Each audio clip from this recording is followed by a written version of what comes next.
പ്രിയ പ്രേക്ഷകർക്ക് സീരിയൽ ന്യൂസിലേക്ക് സ്വാഗതം. കൂടുതൽ സീരിയൽ ന്യൂസുകൾ അതിവേഗം ലഭിക്കുന്നതിന് ഈ ചാനൽ സബ്സ്ക്രൈബ് ചെയ്യുക. ബെൽ ഐക്കൺ മറക്കാതെ ക്ലിക്ക് ചെയ്യുക. വീഡിയോ ഇഷ്ടമായി എങ്കിൽ ലൈക്ക് ചെയ്യാൻ മറക്കരുത്. നിരഞ്ജന അങ്ങനെ ഫോൺ ചെയ്തിരിക്കുകയാണ് ഇപ്പോൾ ജാനകിക്ക്. എന്തായി നിരഞ്ജന, കാര്യങ്ങളെല്ലാം വിചാരിച്ചതുപോലെ നടന്നോ?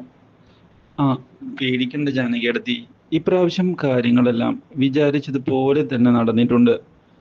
അദ്ദേഹം നമുക്ക് വേണ്ടി കോടതിയിൽ ഹാജരാകും. അതിൽ ഒരു പ്രശ്നവും ഇല്ല. എനിക്ക് അയാൾ ഉറപ്പ് തന്നിട്ടുണ്ട്. ഓ, എനിക്കിപ്പോൾ ഒരു സമാധാനമായത്. ഇനി എന്തെങ്കിലും നടക്കാതിരിക്കുമോ എന്നുള്ള ഭയം എനിക്കുണ്ടായിരുന്നു. ചേച്ചി ഇങ്ങനെ ടെൻഷൻ അടിക്കാതെ. കാര്യങ്ങളെല്ലാം നമ്മൾ ഉദ്ദേശിച്ചതുപോലെ തന്നെ നടക്കും ചേച്ചി. നമ്മുടെ കാര്യങ്ങൾ എന്തായാലും വിജയിക്കും. ഇതിനിടയിലാണ് അപർണ തൻ്റെ തനി സ്വഭാവം കുട്ടികളുടെ നേരെ പുറത്തെടുക്കുന്നത്. എന്നെ ഒരിക്കലും നീ ചെറിയമ്മ എന്ന് വിളിക്കേണ്ട എന്ന് അടച്ചു പറയുന്ന അവൾ കുട്ടിയുടെ മനസ്സ് വേദനിപ്പിച്ചിരിക്കുകയാണ്. ഇത് കാണാനിടയാകുന്ന അമലിന് ആകെ ദേഷ്യം വരുന്നു.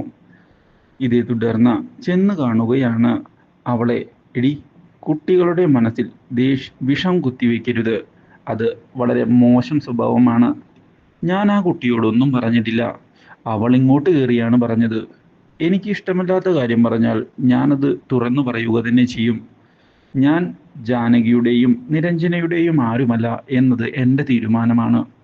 ഇത് കേട്ട് ആകെ അമൽ പകച്ചു നിൽക്കുകയാണ്. Do like, share and subscribe.